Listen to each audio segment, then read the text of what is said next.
In primetime news this evening, psychiatric evaluation ordered for murder accused in Pathway International sacrificial killing. Vax mandate lawsuit. Telecoms employee takes company to court to block vaccine mandate. And later, Hotel Lime. TVJ News investigates corporate era event amidst nightly COVID curfew.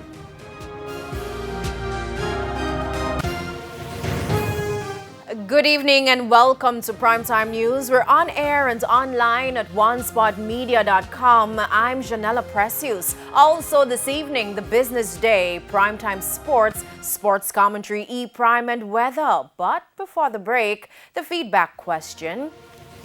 And this evening we're asking, what are your thoughts on employees fighting against COVID-19 vaccine mandates in the workplace? You can share comments online, facebook.com/television Jamaica and tweet us at televisionjam1.